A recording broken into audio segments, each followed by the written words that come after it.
इसलिए मार्गदर्शक भी अच्छा होना चाहिए ना। कौन है आपके संग साथी, बताओ देवियों।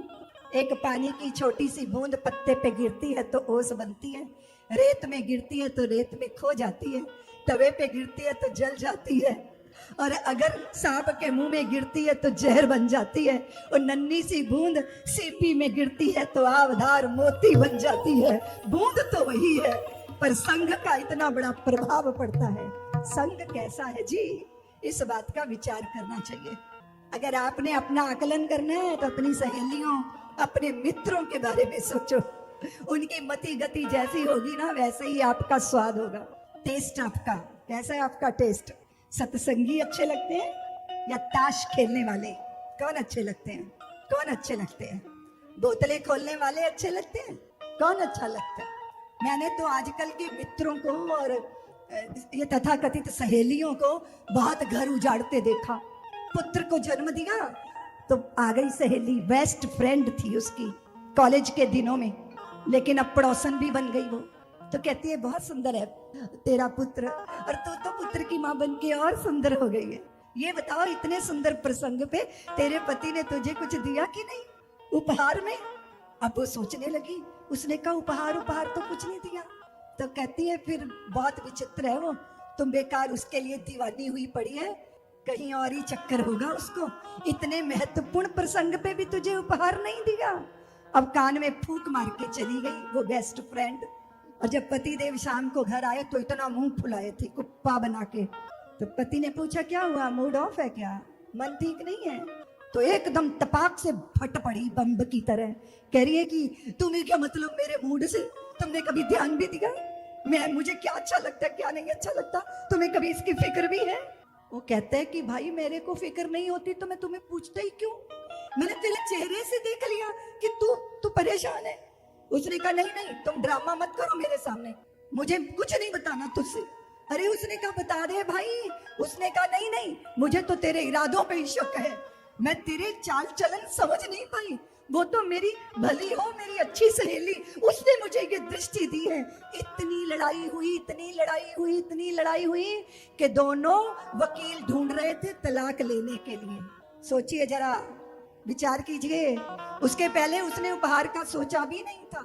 पिता इतने सुहृदय अपने पुत्र को रोज आशीर्वाद देते हैं, तो वो रोज आके पैर छूता है और पिता उसका माथा चूम लेते हैं। और एक दिन ताश खेलते खेलते उसके पिता को उसके दोस्त ने कह दिया कि जो आके तेरे पैर छू के तुझे बहुत बटरिंग करता है ना, पीठ पीछे तुझे कोसता रहता है। ये फूंक मार गया दोस्त कान में। अब आके जैसे ही उसने पैर छुए पिता के पुत्र ने, तो मन में सोचते साला कितना ड्रामा कर रहा है, इतना संबंध बिगड़ गया पुत्र और पिता में। ऐसे गुरु तो नहीं बना रखे, जो संबंधों को छितरा दे, जो घर को बिखेर दे, जो आपकी अच्छी भली आनंद से भरी जिंदगी में पलीता लगा दे। वो मित्र नहीं हो सकते, उनसे बड़ा दुश्मन कोई दूसरा हो नहीं सकता। दूसरी बात यह है, अपने विचार को इतना दृढ़ कर लेना चाहिए कि किसी दूसरे का विचार जो गलत हो वो हमें प्रभावित ना कर सके। इसके लिए बोलते हैं नैष्ठ की निष्ठा। सुन रही हो? सो तो नहीं रही हो? बोलो ना, बोलती नहीं हो। तो मैं आपसे निवेदन कर रही थी, जहर को भी अमृत बनाने की कला आनी चाहिए। सज्जनों को नरक भी भेज दिया जाए तो वो अपना स्वर्ग निर्माण कर लेते हैं, और दुष्टों को स्वर्ग भी भेज दिया जाए तो स्वर्ग को भी नरक बना देते हैं। इसलिए बाहर की बात नहीं है, ये नजर की बात है। नजर बदल गई तो नजारे बदल गए, किश्ती का रुख बदला तो किनारे बदल गए। इसलिए ऐसा सोचना चाहिए, विपत्ति के समय में भी बिखरना नहीं चाहिए। सच है विपत्ति जब आती है कायर को ही दहलाती है। सूरमा नहीं विचलित होते, पल एक नहीं धीरज खोते।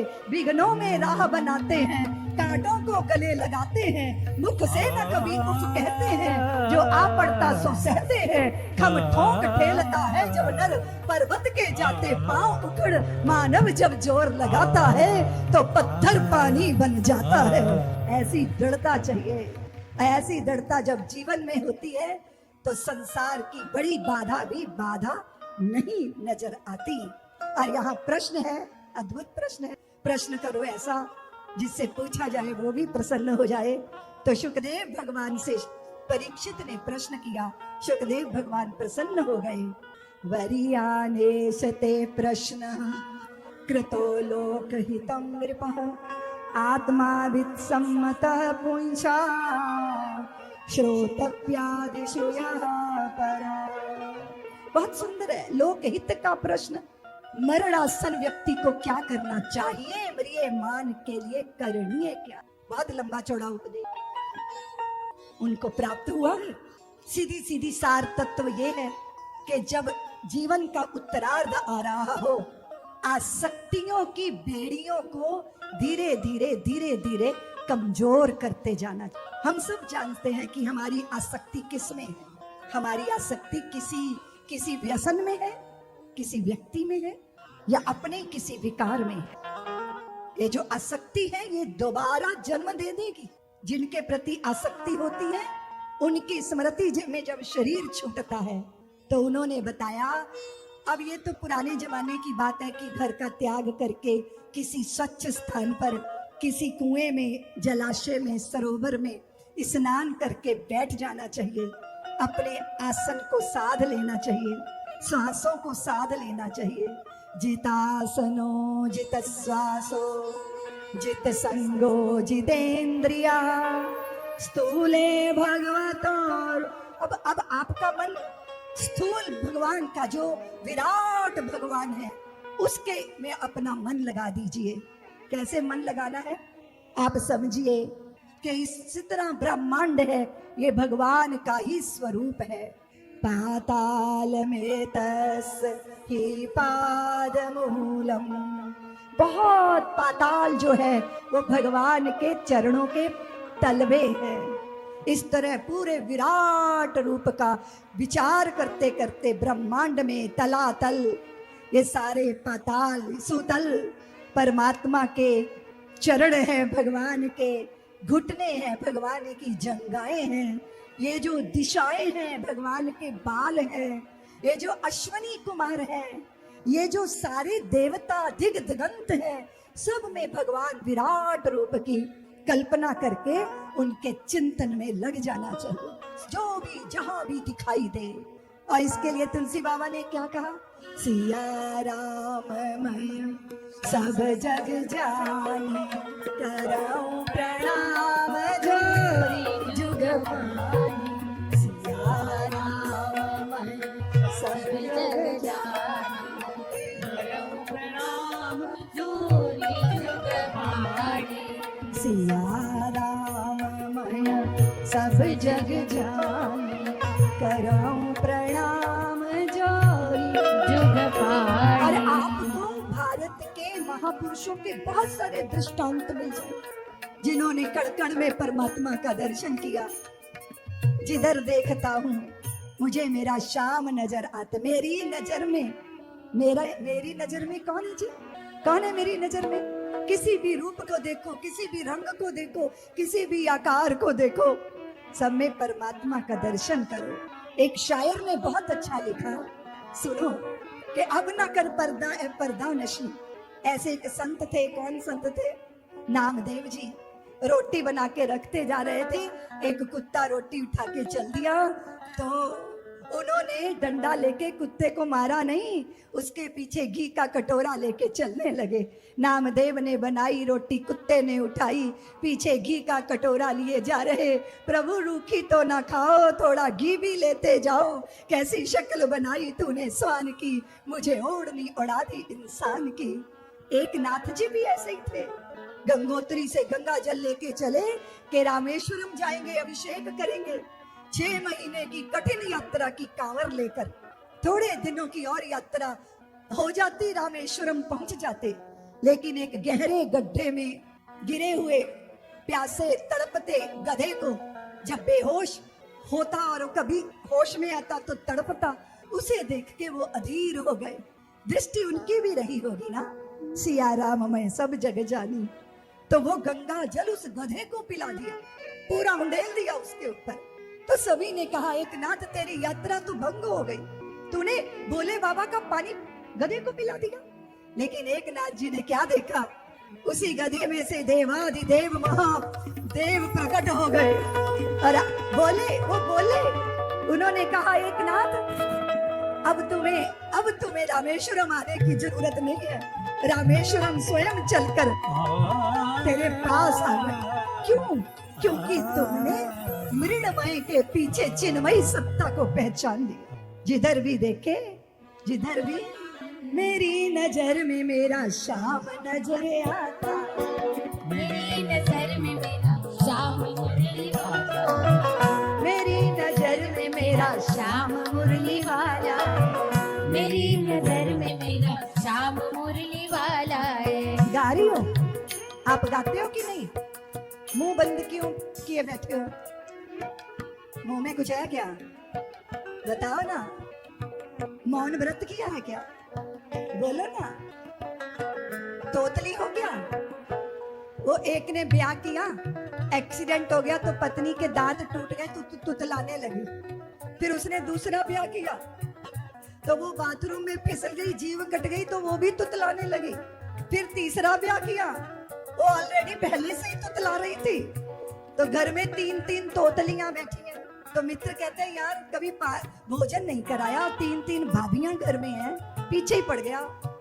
तो फिर हुआ ये कि उसने अपनी पत्नियों से कहा कि सुनो, वो पीछे पड़ा है, भोजन करा देना चुपचाप, खबरदार कोई बोलना मत। अब वो तीनों भोजन करा रही हैं अपने पति के मित्र को, तो परोस रही हैं, ला रही हैं, जो भी कर रही हैं, पर बोल नहीं रही। हम मित्र सोच रहे हैं तीनों भाभियां चुप क्यों हैं? उकसाने के लिए बोला, करेले बहुत स्वाद है पर थोड़े कच्चे रह गए। तो वो जो करेले तल रही थी ना, उससे नहीं रहा गया। कहती है हाय राम, इतने तले तो तत्ते रह गए। दूसरी ने पीठ पे मारा, कहती है हाय राम, तुप लेने को कह दिया गया था। तीसरी भी बोल पड़ी, बोली भैया सबसे तबते अत्ते हमी है, तुपताप बैठे हैं। तो तुम क्यों तुपताप बैठी हो? गा लो जरा, ताली बजा लो।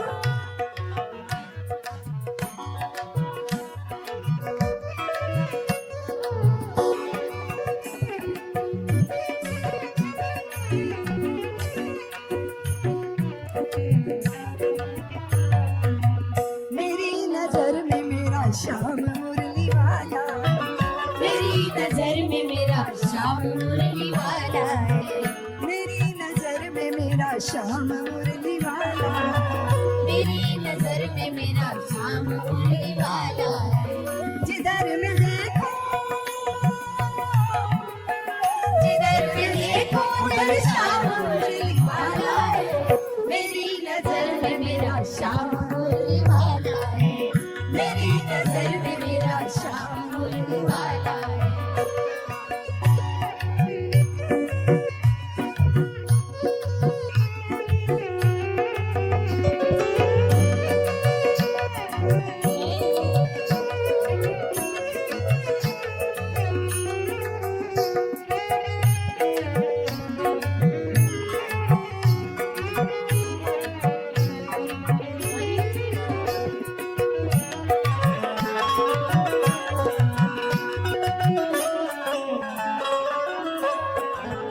कभी गोकुल कभी मथुरा कभी बरसाने में, कभी गोकुल कभी मथुरा कभी बरसाने, कभी गोकुल कभी मथुरा कभी बरसाने में, कभी गोकुल कभी मथुरा कभी बरसाने में, कभी गोकुल कभी मथुरा कभी बरसाने में। रोज मिलता वो सुबह शाम मुरली वाला, रोज मिलता वो सुबह शाम मुरली वाला है। जिधर में देखो,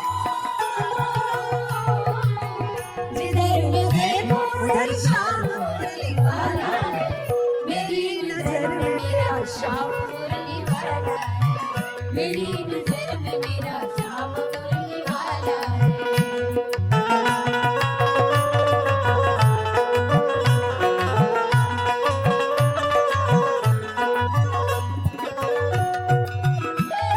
बोले कृष्ण कन्हैया लाल की।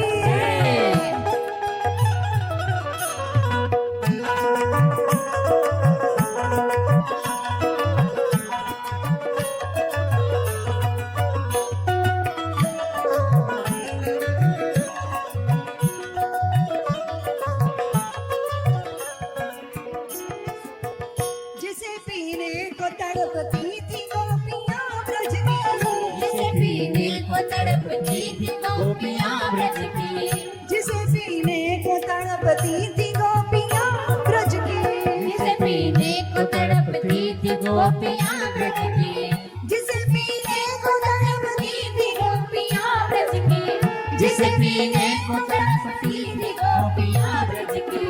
पिलाता मुरली से वो जाम मुरली वाला, पिलाता मुरली से वो जाम मुरली वाला है, जिधर में देखो, जिधर में देखो उधर श्याम मुरली वाला है, मेरी नजर में मेरा श्याम मुरली वाला है, मेरी नजर में मेरा श्याम मुरली वाला है।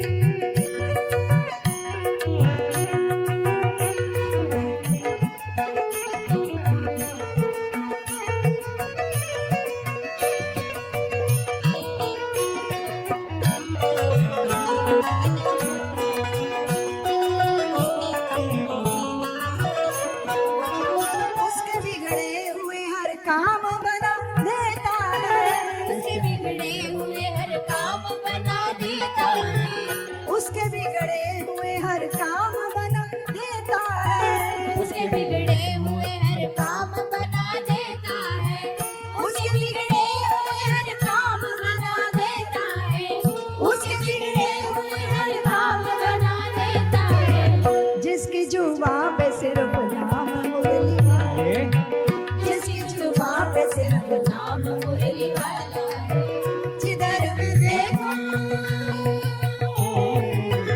जिधर भी देखो उधर श्याम मुरली वाला है, मेरी नजर में मेरा श्याम मुरली वाला है, मेरी नजर में मेरा श्याम मुरली वाला है, मेरी नजर में मेरा श्याम मुरली वाला है, मेरी नजर में मेरा श्याम मुरली वाला है। जिधर में देखो, जिधर में देखो उधर श्याम मुरली वाला है, मेरी नजर में मेरा श्याम मुरली वाला है, मेरी नजर में मेरा श्याम मुरली वाला है। ज्योति भक्ति की जिसके दिल में सदा है चेतन, ज्योति भक्ति की जिसके दिल में सदा है चेतन, ज्योति भक्ति की जिसके दिल में सदा है चेतन, ज्योति भक्ति की जिसके दिल में सदा है चेतन, ज्योति भक्ति की जिसके दिल में सदा है चेतन, ज्योति भक्ति की जिसके दिल में सदा है चेतन। बुला लेता वो अपने धाम मुरली वाला, बुला लेता वो अपने धाम मुरली वाला है, बुला लेता वो अपने धाम, मुरली वाला है। जिधर में देखो, जिधर में देखो उधर श्याम मुरली वाला है, मेरी नजर में मेरा श्याम मुरली वाला है, मेरी नजर में मेरा श्याम मुरली वाला है, मेरी नजर में मेरा श्याम मुरली वाला है, मेरी नजर में मेरा श्याम मुरली वाला है, मेरी नजर में मेरा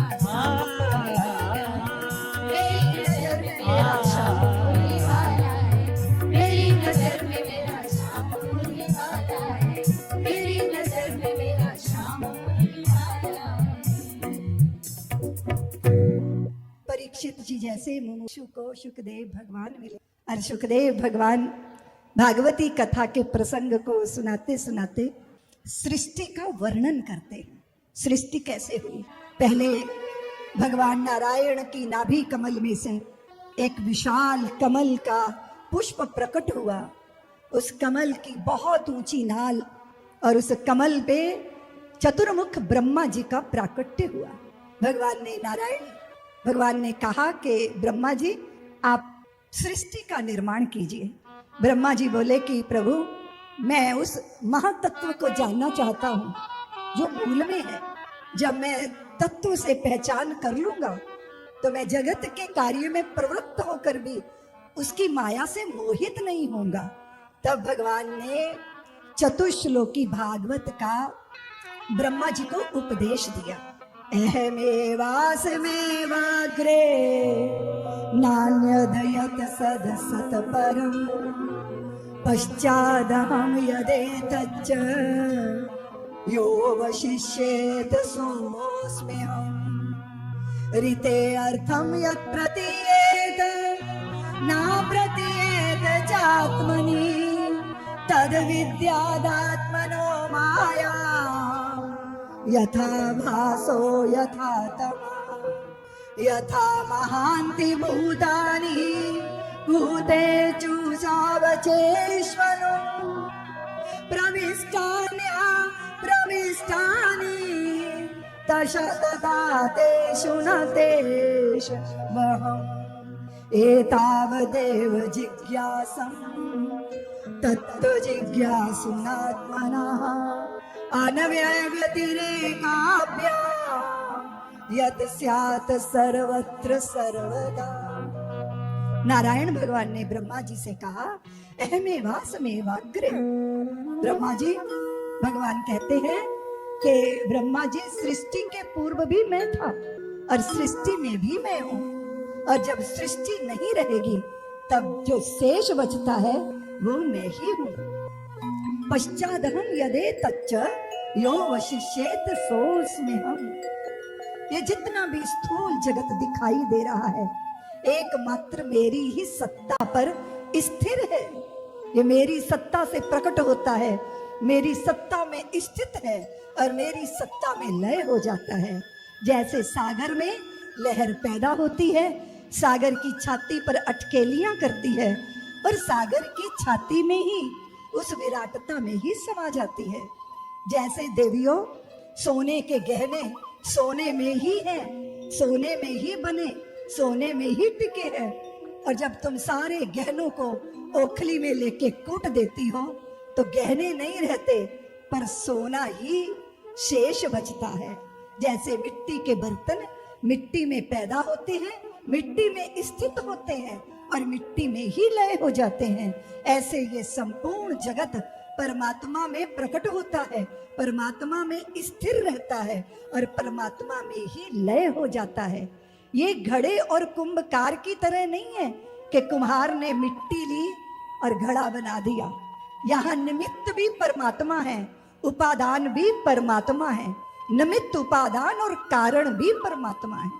जैसे मिट्टी का घड़ा कुम्हार से अलग रहता है और मिट्टी में स्थित रहता है, ऐसा नहीं है ये जगत। भगवान ने कहा ये नृत्यकार की तरह है। जैसे नृत्य को नृत्यकार से विलग नहीं किया जा सकता, जब तक नर्तन नृत्यकार है तब तक नर्तन है, नृत्य नर्तन नृत्यकार में ही समाया है। इसी तरह ये चराचर सृष्टि मुझ में ही, परमात्मा में ही स्थित है, परमात्मा में ही लय हो जाती है। जड़ चेतन गुण दोष में मैं विश्व कीन करतार ऋते अर्थम यत् प्रतीयेत। और जो माया है वो क्या है?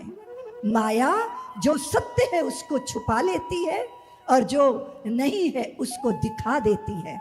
शिष्य को गुरुदेव ने कहा कि वत्स जाओ, उस आले में एक पोथी पड़ी है उसको ले आओ।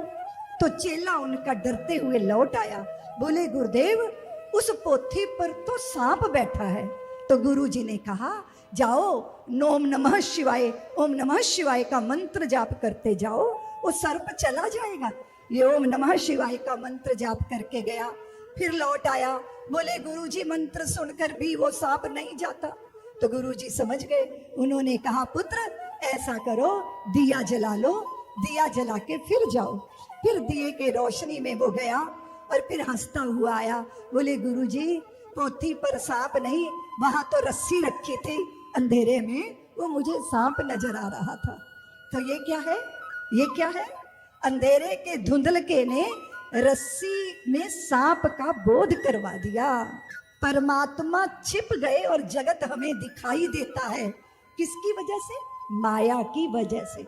और माया को पहचान लेते हैं जो माया उनको प्रभावित नहीं करती, और जो नहीं पहचान पाते वो इसी माया में लथपथ हो जाते हैं। अब द्वार पे दस्तक दी, बहू रानी ने द्वार खोला तो सामने एक बूढ़ी माँ खड़ी थी। वो पूछती है आप कौन है? वो बूढ़ी बोली मैं मौसी जी हूँ। तो उस पत्नी ने, स्त्री ने सोचा कि मेरे पति की मौसी होंगी, तो घर में बैठाया, चाय पानी पिलाया। और फिर जब पति आए तो उन्होंने बता दिया कि मौसी जी आई है। तो पति देव ने भी जाके प्रणाम कर लिया, मौसी जी आई हैं। मौसी जी 1 दिन 2 दिन 1 हफ्ता 2 हफ्ते 4 हफ्ते 10 हफ्ते तक डेरा डाले और सुबह सुबह फरमाइश करे कि बहू रानी जरा अजवाइन डाल के पराठे बना लो, जरा चाय में अदरक ज्यादा डाल दो।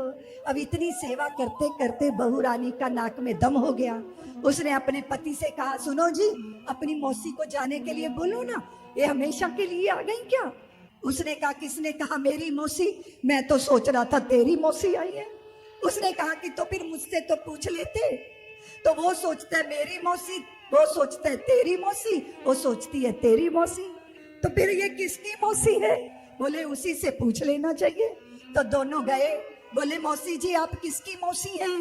वो बोली मैं किसी की नहीं, जब तक नहीं पहचानी जाती तभी तक माल काटती हूँ, और जो पहचान ली जाती हूँ तो चुपचाप सरक जाती हूँ। ये क्या है? ये है माया मौसी। क्या है? जो पहचान जाते हैं उनको प्रभावित नहीं कर पाती।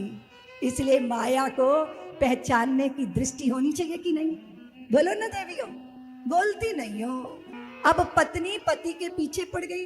किसान की पत्नी थी कि 10 तोला सोना, 10 तोले से कम नहीं, उतने के गहने पहनूंगी। 20 साल हो गए तुम्हारे पीछे जूतियां रगड़ते रगड़ते, मेरा बहुत दिल करता है गहने पहनने का। अब बेचारा गरीब किसान क्या करता, खेत की मेंढ पे सिर पकड़े बैठा है। गुरुजी आ गए। गुरुजी बोले मुख क्यों उतरा है? बोले गुरुदेव वो घर की है ना कलैकंठी, उसको 2 तोला सोने का गहने पहनने हैं, क्या करूंगा, कैसे करूंगा? गुरुजी ने मंत्र दे दिया, और मंत्र बहुत कमाल का था। थोड़े दिनों के बाद 10 तोला है, 10 तोले से कम नहीं है, गहने पहनकर सजी बैठी है। पति ने कहा है पड़ोसियों को बताना मत, लेकिन मजा नहीं आ रहा। मजा आता है? तुम सजती किसके लिए हो? किसके लिए? सज बज के जब बाहर जाती हो, गहने वहने पहनती हो, तो लोग देखते हैं, तारीफ करते हैं, कुछ जलते हैं, तभी तो मजा आता है। अब किसी को बता नहीं सकती, गहने पहने बैठी है। अब पड़ोसन आ गई तो कहती है कि सुनो तू तो मेरी सहेली है ना, पति ने तो मना किया है पर तुझे बता देती हूँ, पर तू किसी को मत बताना। अरे जब तेरा हाजमा इतना कमजोर है तो तेरी पड़ोसन का इतना दुरुस्त थोड़ी है हाजमा कि वो बात पचा जाए। पत्थर पचाना आसान है पर बात पचाना आसान, बोलो ना, बोलती नहीं हो। अब क्या हुआ? पड़ोसन को बताया 10 तोले के गहने इतरा रही है दिखा के। अब हुआ ये कि एक दिन नहाने के लिए गई, गहने बाहर रख के चोर गहने लेके चंपत हो गए। छाती पीट पीट रो रही है, बाल नोच रही है, लुट गई, बर्बाद हो गई, सब कुछ चला गया। उसके पति को भी लोग बुला के ले आए। अब पति आके चुपचाप बैठा है, वो छाती पीट रही है, ये चुप बैठा है। लोगों ने कहा यार माल तो तेरा गया है, वो रो रो के मर रही है, तू मस्त बैठा है। उसने कहा गुरुजी की युक्ति काम आ गई। अरे गुरुजी की युक्ति क्या? उसने कहा मेरी औकात थी 10 तोला सोना खरीदने की। गुरुजी ने कहा रोल्ड गोल्ड के गहने बनवा के सोने का पानी चढ़ावा दे और पत्नी को खुश कर ले। वो छाती पीट पीट के रो रही है क्योंकि वो गहनों को असली मानती है, और मैं मस्त बैठा हूँ क्योंकि मैं गहनों की असलियत जानता हूँ, इसलिए मस्त बैठा हूँ। तो हम में और ज्ञानियों में इतना ही फर्क है, हम संसार को असली मानते हैं और ज्ञानी संसार की असलियत को जानते हैं। ये दृष्टि मिलती है हमें भागवती प्रवाह में। बहुत अद्भुत ब्रह्मा जी ने इस तत्व को पहचाना, मानसी सृष्टि की, फिर उन्होंने मैथुनी सृष्टि की। कैसे संभव है मैथुनी सृष्टि? क्योंकि भूमि रसातल में चली गई, उस पर हिरण्याक्ष ने कब्जा कर रखा था। और ये ब्रह्मा जी सोच रहे हैं कि हम क्या करें, कैसे करें, भगवान का आदेश का पालन कैसे करें। तैसे ही उनकी नासिका से नन्हा सा स्वरूप बाहर आया, देखते देखते विराट हो गया। ये क्या है? वाराह भगवान। बोलिए वाराह भगवान की। पृथ्वी का उद्धार करने के लिए वो प्रवेश कर गए जल में। हिरणाक्ष देव ऋषि नारद को बार बार कहता रहता था, हे देव ऋषि नारद, जरा हमसे तो हाथ कर लो, मेरी भुजाओं में बड़ी खुजली हो रही है, आपको लड़ना आता है कि नहीं, मुझसे युद्ध करो। तो देव ऋषि नारद मुस्कुरा के कह देते, हमें लड़ना तो नहीं आता पर लड़ाना आता है, फिक्र मत करो, आने वाले हैं वो जो तुम्हारी भुजाओं की खुजली मिटाएंगे। और देखते ही देखते जब बारह भगवान पृथ्वी का उद्धार करने के लिए, तो हिरण्याक्ष के साथ उनका मल्ल युद्ध हुआ, ऐसा उठाकर पटका तो बार बार पृथ्वी को लेकर बारह भगवान ने अपने दांतों पर पृथ्वी को आरूढ़ किया और पीछे हिरणाक्ष जो है वो पीछा कर रहा है। पृथ्वी बार बार दैत्य को मुड़ मुड़ के देखती है। पृथ्वी की दो संतानें हुई हैं, एक का नाम है मंगल, एक का नाम है नरक। भगवान के संसर्ग में आई तो मंगल की मां बन गई और दैत्य को बार बार देख रही है, इसलिए नरक को भी जन्म दिया। पृथ्वी ने दो संतान को जन्म दिया और पृथ्वी का उद्धार करने के पहले भगवान ने हिरणाक्ष का उद्धार किया। बोलिए बारह भगवान की जय। बहुत विस्तार से सारी सृष्टि का वर्णन श्रीमद् भागवत जी में आता है। और जहां तक हमारी और आपकी बात है तो हम सोचते हैं कि इस चराचर सृष्टि में जगन्नाथ भगवान विराजमान है।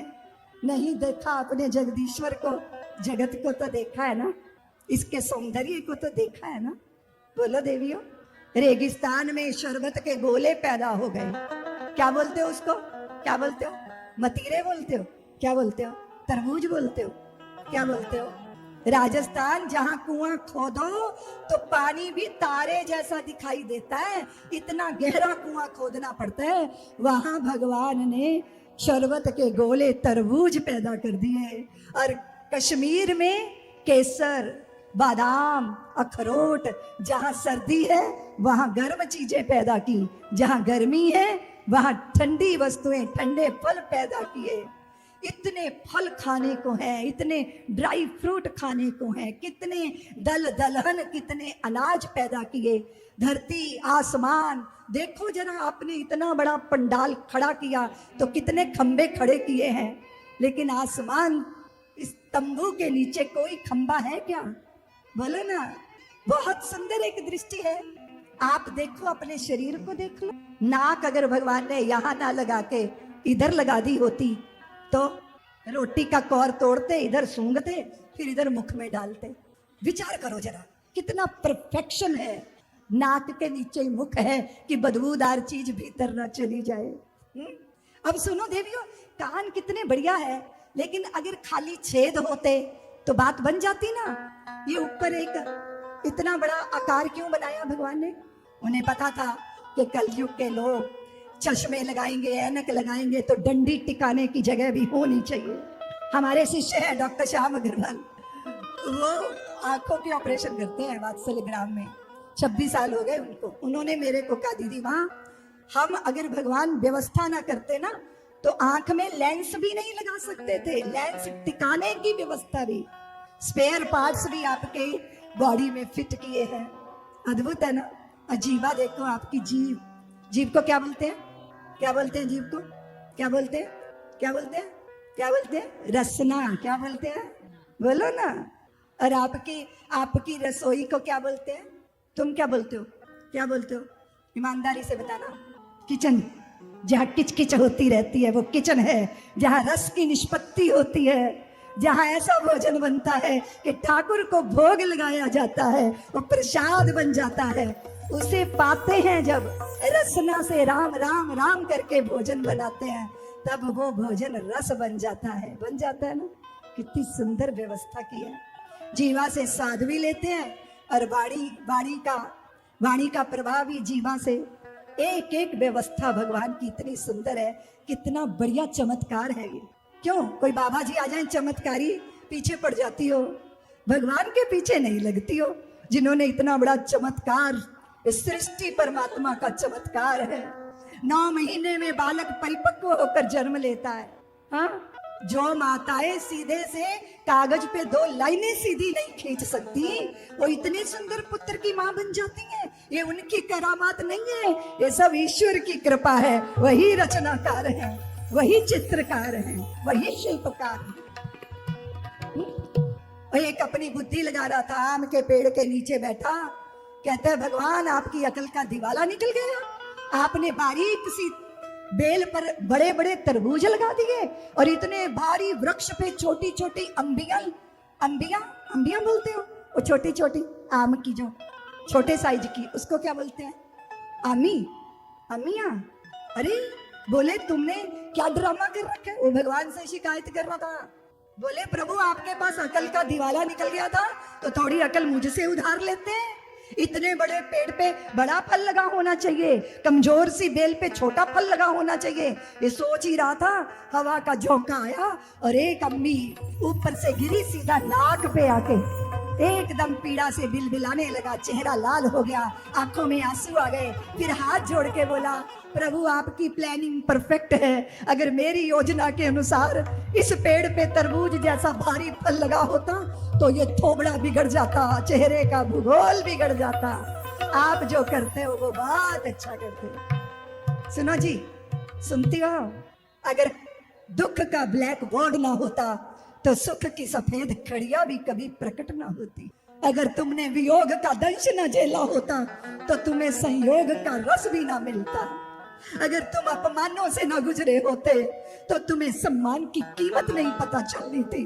अगर तुम बीमार न हुए होते तो तुम्हें स्वास्थ्य की कीमत न पता चलती। इसीलिए यहाँ जन्म भी शुभ है और मृत्यु भी शुभ है। सोचो, अगर मृत्यु ना होती तो आपके घर में आपके दादा के दादा के दादा के दादा अभी तक डटे होते तो आपके पोतों के पोते कहाँ पैदा होते। इसीलिए मृत्यु भी परमात्मा का बहुत बड़ा प्रसाद है, इसलिए इसको भी हृदय से स्वीकार करना चाहिए, स्वीकार भाव से भरना चाहिए। देखो भगवान की सृष्टि, ऊपर गगन विशाल, नीचे गहरा पाताल, बीच में धरती, वाह मेरे मालिक क्या तेरी लीला, तूने किया कमाल, तूने किया कमाल, वाह मेरे मालिक क्या तेरी लीला, तूने किया कमाल, तूने किया कमाल, वाह मेरे मालिक क्या तेरी लीला, तूने किया कमाल, तूने किया कमाल।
जिसे देख हमारा मन डोला, सोच सोच हम करे अचंबा, नजर ना आता एक भी खंबा, फिर भी ये आकाश खड़ा है, हुए हजारों साल मालिक तूने किया कमाल, तूने किया कमाल, वाह मेरे मालिक क्या तेरी लीला, तूने किया कमाल, तूने किया कमाल।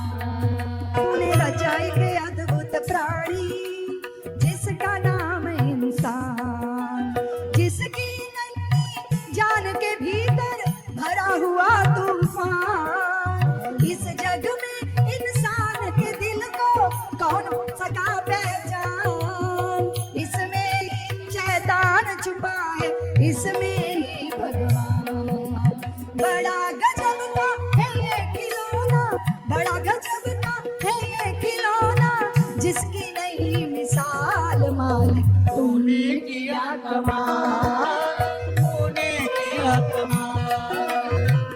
मेरे मालिक क्या तेरी लीला तूने किया कमाल तूने किया कमाल वाह मेरे मालिक क्या तेरी लीला तूने किया कमाल तूने किया कमाल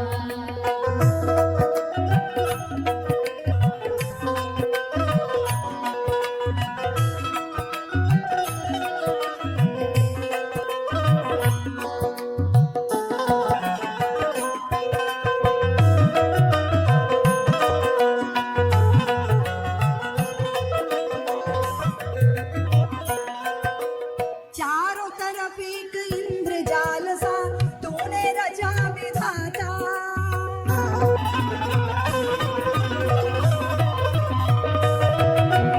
चारों तरफ एक इंद्रजाल सा तूने रचा विधाता तू हम सबके बीच में रहता फिर भी नजर न आता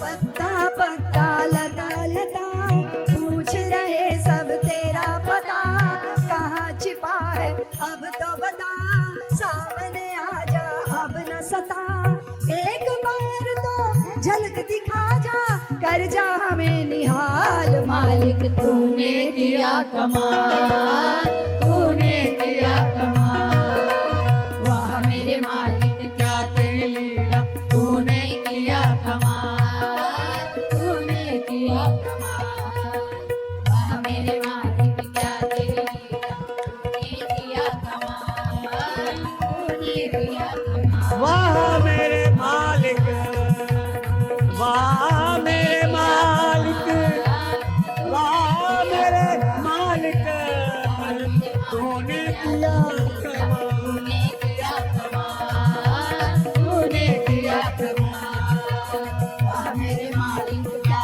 तेरी लीला तूने किया कमाल तूने किया कमाल वाह मेरे मालिक क्या तेरी लीला तूने किया कमाल तूने किया कमाल मालिक तूने किया कमाल मालिक तूने किया कमाल मालिक वाह मेरे मालिक क्या तेरी लीला तूने किया कमाल तूने किया कमाल वाह मेरे मालिक क्या तेरी लीला तूने किया कमाल तूने किया कमाल मेरे मालिक क्या तेरी लीला तूने किया कमाल तूने किया कमाल बोले कृष्ण कन्हैया लाल की जय भगवान स्वरूप भागवत भगवान जय सुनिए जी बहुत प्यारी अद्भुत कथा शौनक आदि ऋषि सूत जी महाराज से सुन के इस भागवती प्रवाह में निमज्जित हो रहे हैं। भगवान ने मैथुनी सृष्टि रची थी। मनु जी और शतरूपा आप जानते हो, प्रकृति शतरूपा है ही। जो भी बीज डालोगे, हमारे गोपाल भैया आए हैं, जय हो भैया, तो जो भी पृथ्वी में बीज डालोगे, एक बीज डालोगे वो 1000 गुना आपको लौटाती है। पृथ्वी शतरूपा है। हम सब मनु जी की संतान हैं, इसलिए हमारे जीवन का लक्ष्य है मनुर्भव, मनुष्य होना लक्ष्य है हमारे जीवन का। संवेदनशीलता, मानवीय संवेदनाएं, बहुत सुंदर सुंदर आख्याएं सुनाते सुनाते यहाँ करदम देवहूति का प्रसंग आता है, जिसमें कपिल भगवान का प्रादुर्भाव होता है और वो सांख्य शास्त्र की रचना रचते हैं। पूर्ण है यह, पूर्ण है वह, पूर्ण से यदि पूर्ण को निकाल दिया जाए तो जो शेष बचता है वो पूर्ण ही होता है। आगे चल के सती जी का प्रसंग आता है, जिसमें दक्ष के यज्ञ को कुपित होकर भगवान इसीलिए विध्वंस करा देते हैं वीरभद्र से, क्योंकि अपमानिता सती योग अग्नि में भस्मीभूत हो जाती है। और उन्मत्त हुए भोले बाबा सती के शरीर के साथ जब तन्मय होते हैं तो नारायण के चक्र से सती की काया के कुछ टुकड़े किए जाते हैं। 52 शक्तिपीठों की स्थापना होती है। आगे चलकर मनु जी की जो 2 पुत्र हैं, उत्तानपाद, प्रियव्रत, प्रसूति, आकुति और देवहूति, 3 उनकी पुत्रियां हैं। इन्हीं की कथा, इन्हीं की संतानों से पृथ्वी जो है वो धन्य हो जाती है, खिल जाती है। आगे चल के उत्तानपाद के पुत्र की कथा आती है, ध्रुव जी महाराज की। 5-10 मिनट हम ध्रुव के चरित्र का चिंतन करेंगे कि अपनी विमाता के वाणों से विद्ध था हृदय ध्रुव का। उत्तानपाद की 2 पत्नियां हैं, सुनीति और सुरुचि, और आप सब जानते हो उत्तानपाद हम ही है। माँ के पेट में जब होते हैं तो सिर नीचे होता है, पैर ऊपर होते हैं, यही तो उत्तानपाद है। और हर जीव, हर मनुष्य, उसकी 2 पत्नियां ही होती हैं। जो सुनीति, जो शास्त्रों की आज्ञा से चलता है, और एक है रुचि, सुरुचि, अपने मन से जो चलता है। जो अपने मनमुखी होता है उसका जीवन नरक बनता है, और जो नीति के मार्ग पर चलता है उसके जीवन में मंगल होता है। ध्रुव का जन्म सुनीति के गर्भ से होता है। अपनी सौतेली माँ के द्वारा वाणी का जो वाण होता है ना देवियों, जिंदगी में कभी नहीं भरता। चेहरे के, शरीर के जख्म भर जाते हैं, पर किसी के गंदे वचन, बुरे वचन, किसी के कटाक्ष जिंदगी भर व्यक्ति नहीं भूल पाता। माता की वाणी से व्याकुल हो गया था ध्रुव। दौड़ के जब पिता की गोद में बैठने को अग्रसर हुआ तो माँ ने धक्का दे दिया, और क्या बोली, जा मर ध्रुव, पहले तो तप कर, फिर मर जा, उसके बाद मेरी कोख से जन्म ले, तब तुझे अपने पिता की गोदी में बैठने का अवसर मिलेगा। इतनी कटु वाणी। व्याकुल ध्रुव रोता माता के पास आया तो सुनीति माँ ने ये नहीं कहा कि तेरी माँ तो ऐसी ही है, वो तो यूं ही कटु बोलती है। उन्होंने कहा, तेरी माँ ने सही कहा है पुत्र, बिना तप के ना पिता की गोद मिलती है, ना परम पिता की गोद मिलती है। पुत्र, तू तप कर और ऐसा पद प्राप्त कर जिससे तुझे कोई धक्का देके गिरा ना सके। वो पद तो भगवान के चरण है। परम पिता की गोद में बैठ। और फिर 5 वर्ष के ध्रुव को देव ऋषि नारद मिल गए थे, मंत्र भी मिल गया था, ओम नमो भगवते वासुदेवाय, ओम नमो भगवते। चले हम भी थोड़ा पाठ कर ले ध्रुव के साथ। ध्रुव ने बहुत तप किया, यमुना के तट पर तप किया, मथुरा मधुबन में तप किया।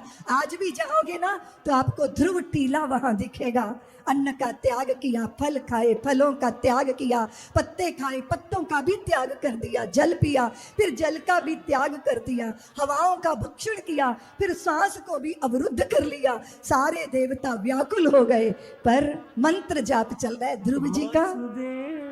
ओम नमो भगवते वासुदेवाय, ओम नमो भगवते वासुदेवाय। सभी लोग ओम नमो पाठ करो। वासुदेवाय, ओम नमो भगवते वासुदेवाय, ओम नमो भगवते वासुदेवाय।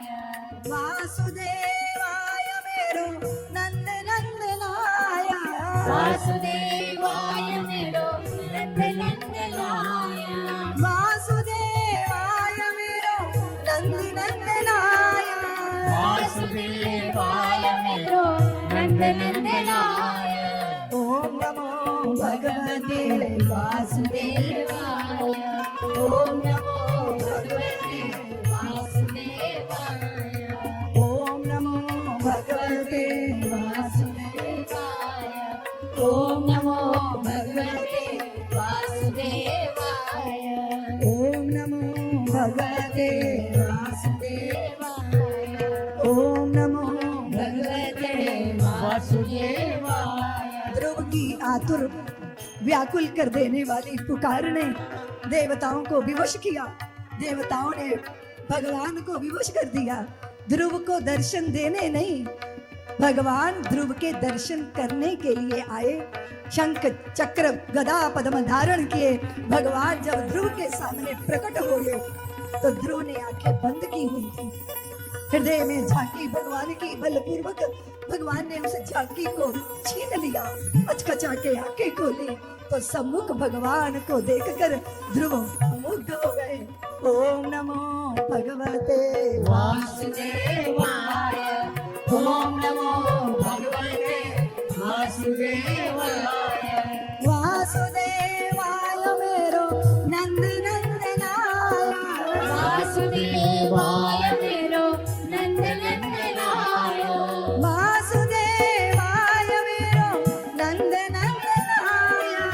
वासुदेवाय मेरो नंद नंदनाय ओम नमो भगवते वासुदेवाय ओम नमो भगवते वासुदेवाय।